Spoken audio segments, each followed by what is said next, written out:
Hi, ഞാൻ മേഘ്ന. ഞാൻ Kannur G-TECിലെ data science ഫാക്കൽറ്റിയാണ്. ഇന്ന് നമുക്ക് എങ്ങനെ PowerBIയിൽ ഇതുപോലൊരു dynamic image tool tip create ചെയ്യാമെന്ന് നോക്കാം. ഡാഷ്ബോർഡുകളിലെ ഒരു അട്രാക്റ്റീവ് വിഷ്വൽ എലമെന്റ് ആണ് ടൂൾ ടിപ്സ്. നമുക്ക് നമ്മുടെ ആവശ്യാനുസരണം കസ്റ്റമൈസ് ചെയ്ത് ടൂൾ ടിപ്സ് ക്രിയേറ്റ് ചെയ്യാവുന്നതാണ്. സോ ഇതാണ് നമ്മുടെ സാമ്പിൾ ടേബിൾ. നമ്മുടെ main chart revenue by country bar ചാർട്ടാണ്. ഇതിലേക്കാണ് tool tips കൊണ്ടുവരുന്നത്. ഞാൻ ഈ പേജ് മെയിൻ പേജ് എന്ന പേരിൽ റീനെയിം ചെയ്യുന്നു. പുതിയൊരു പേജ് ക്രിയേറ്റ് ചെയ്യുന്നു. അതിനെ ടൂൾ ടിപ്പ് പേജ് എന്ന് റീനെയിം ചെയ്യുന്നു.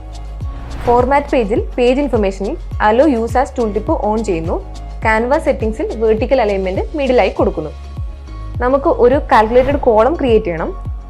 ഈ ഡാക്സ് ഫോർമുല യൂസ് ചെയ്താണ് ക്രിയേറ്റ് ചെയ്യുന്നത്.